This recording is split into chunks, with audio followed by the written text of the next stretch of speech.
Bonjour à tous et bienvenue à votre édition L'Info. Le président algérien Abdelmajid Tebboune effectuera les 15 et 16 juillet une visite de travail à l'État du Qatar, lors de laquelle il rencontrera l'émir de l'État du Qatar, Cheikh Tamim Ben Hamad Al Thani, a indiqué un communiqué de la présidence de la République. Le président turc Recep Tayyip Erdogan a déclaré vendredi que la préparation de la visite du président russe Vladimir Poutine en Turquie en août était en cours et qu'il partageait la position du président russe sur l'accord céréalier.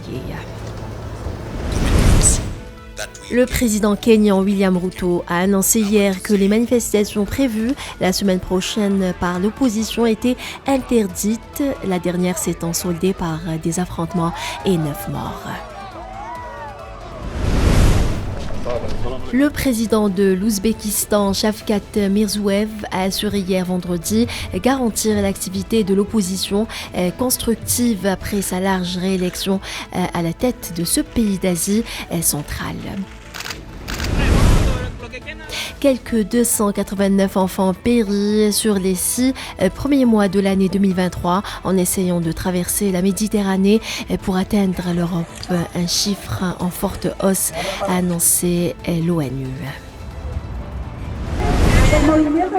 Le bureau du procureur général du Guatemala a annoncé qu'il poursuivait l'enquête ouverte contre le parti du candidat social-démocrate Bernardo Arévalo, qualifié pour le second tour de la présidentielle, sans que cela n'interfère sur le scrutin du 20 août.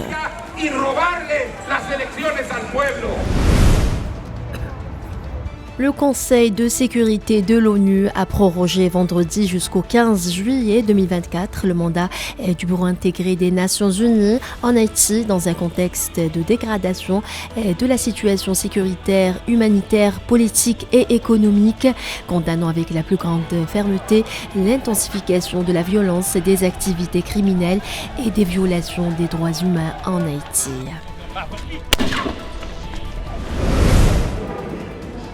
Le chef du Parlement vénézuélien, Jorge Rodríguez, a exclu toute mission d'observation de l'Union européenne lors des élections présidentielles de 2024 où le président Nicolás Maduro briguera un 3e mandat. Voilà, c'est la fin de ce flash. Merci de l'avoir suivi.